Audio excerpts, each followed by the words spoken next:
యెహెజ్కేలు 8వ అధ్యాయము 6వ సంవత్సరము 6వ నెల 5వ దినమున నేను నా ఇంట కూర్చుని ఉండగా యూదా పెద్దలు నా ఎదుట కూర్చుండి ఉండగాను ప్రభువైన యెహోవా హస్తము నా మీదికి వచ్చెను.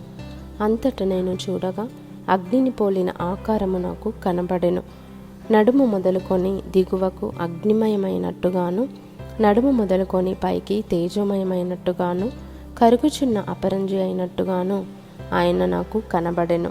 మరియు చెయ్యి వంటిది ఒకటి ఆయన చాపి నా తల వెంట్రుకలు పట్టుకొనగా ఆత్మ భూమి ఆకాశముల మధ్యకు నన్నెత్తి నేను దేవుని దర్శనములను చూచుచుండగా యెరూషలేమునకు ఉత్తరపు వైపుననున్న ఆవరణ ద్వారము దగ్గర రోషము పుట్టించు విగ్రహస్థానములో నన్ను దించెను. అంతటా లోయలో నాకు కనబడిన దర్శన రూపముగా ఇశ్రాయేలీయుల దేవుని ప్రభావము అచ్చట కనబడెను. నరపుత్రుడా, ఉత్తరపు వైపు తేరి చూడుమని యెహోవా నాకు సెలవీయగా నేను ఉత్తరపు వైపు తేరి చూచి తిని, ఉత్తరపు వైపున బలిపీఠపు గుమ్మము లోపల రోషము పుట్టించు ఈ విగ్రహము కనబడెను. అంతటా ఆయన నాతో ఈలాగు సెలవిచ్చెను, నరపుత్రుడా, వారు చేయుదానిని నీవు చూచుచున్నావు గదా. నా పరిశుద్ధ స్థలమును నేను విడిచిపోవునట్లుగా ఇశ్రాయేలీయులు ఇక్కడ చేయు అత్యధికమైన హేయకృత్యములు చూచితివా? ఈ తట్టు తిరిగిన ఎడల వీటికంటే మరి అధికమైన హేయక్రియలు చూచెదవు. అప్పుడు ఆవరణ ద్వారము దగ్గర నన్ను ఆయన దింపగా గోడలోనున్న సందు ఒకటి నాకు కనబడెను. నరపుత్రుడా, ఆ గోడకు కన్నము త్రవ్వుమని ఆయన నాకు సెలవీయగా నేను గోడకు కన్నము త్రవ్వినంతలో ద్వారమొకటి కనబడెను. నీవు లోపలికి చొచ్చి ఇక్కడ వారెట్టి హేయకృత్యములు చేయుచున్నారో చూడుమని ఆయన నాకు సెలవీయగా నేను లోపలికి పోయి చూచి తిని, అప్పుడు ప్రాకిడి సకల జంతువుల ఆకారములను, హేయమైన మృగముల ఆకారములను, అనగా ఇశ్రాయేలీయుల దేవతల విగ్రహములన్నీ గోడ మీద చుట్టూను వ్రాయబడి ఉన్నట్టు కనబడెను.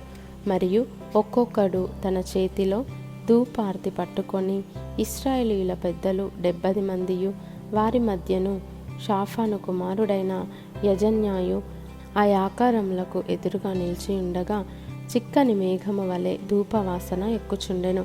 అప్పుడు ఆయన నాకు సెలవిచ్చినదేమనగా, నరపుత్రుడా, యెహోవా మమ్మును కానకయుండును, యెహోవా దేశమును విసర్జించెను అని అనుకొని ఇశ్రాయేలీయుల పెద్దలు చీకటిలో తమ విగ్రహపు గదులలో వారిలో ప్రతివాడు చేయుదానిని నీవు చూచుచున్నావు గదా.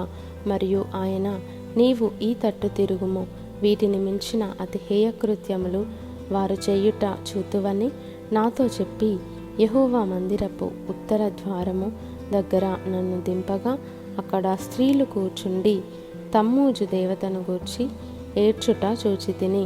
అప్పుడు ఆయన, నరపుత్రుడా, ఇది చూచితివి గాని నీవు తిరిగి చూచిన ఎడల వీటిని మించిన హేయకృత్యములు చూతువని నాతో చెప్పి యెహోవా మందిరపు లోపలి ఆవరణములో నన్ను దింపగా అక్కడ యెహోవా ఆలయ ద్వారము దగ్గరనున్న ముఖ మంటపమునకును బలిపీఠమునకును మధ్యను ఇంచుమించు 25 మనుష్యులు కనబడిరి.